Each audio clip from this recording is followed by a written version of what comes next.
So you talked a little bit about the summit, and thank you for being engaged in it, which has been great, and people enjoyed having you there, sitting in this dialogue.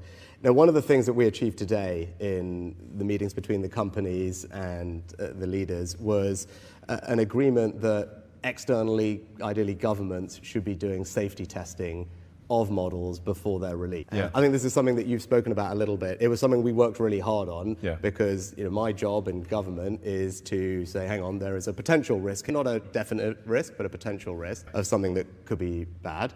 My job is to protect the country, and we can only do that if we develop the capability we need in our safety institute and then go in and make sure we can test the models before they are released. Delighted that happened today, but what's your view on what we should be doing, right? You've talked about the potential risk, right? Again, we don't know. But what are the types of things governments like ours should be doing to manage and mitigate against those risks? Well, I generally think that it is good for government to play a role when the public safety is at risk.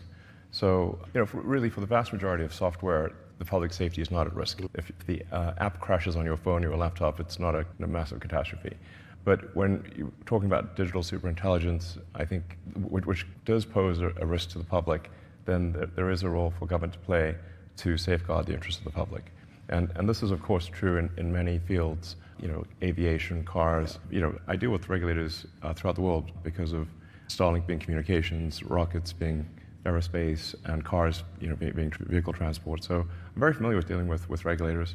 And I actually agree with the vast majority of regulations. There's a few that I disagree with from time to time, but 0.1% probably, or less than 1% of regulations I disagree with. So there is some concern from people in Silicon Valley who've never dealt with regulators before, and they think that this is going to just crush innovation and slow them down and be annoying.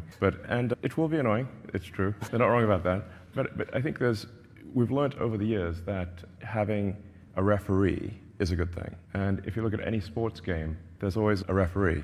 And nobody's suggesting, I think, to have a sports game without one. And I think that's the right way to think about this, is for government to be a referee to make sure the sportsmanlike conduct and that the public safety is addressed, that we care about the public safety. Because I think there might be, at times, too much optimism about technology. And I say that as a technologist, so I ought to know. And like I said, on balance, I think that the AI will be a force for good, most likely.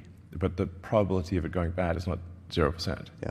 So we just need to mitigate the downside potential.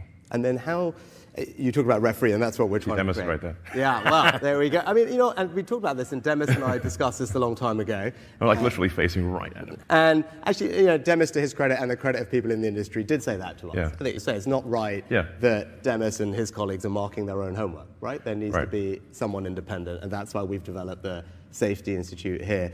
Do you think governments can develop the expertise? One of the things we need to do is say, hang on, Demis, Sam, all the others have got a lot of very smart people doing this.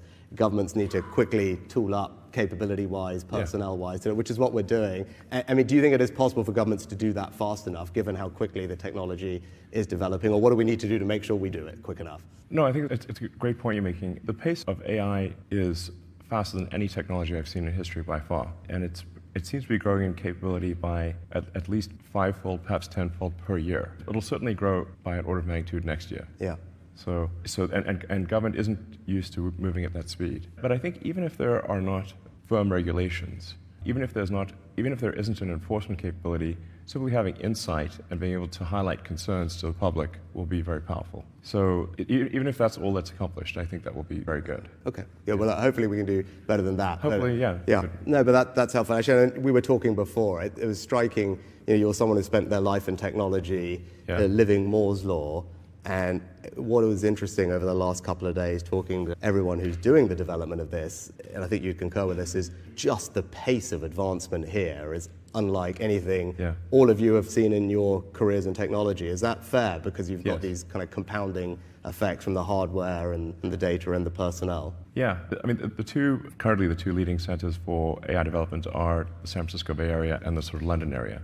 And there are many other places where it's being done, but those are the two leading areas. So I think if the United States and the UK and China are sort of aligned on safety, that's all going to be a thing. Because that's where the leadership is generally. It's interesting.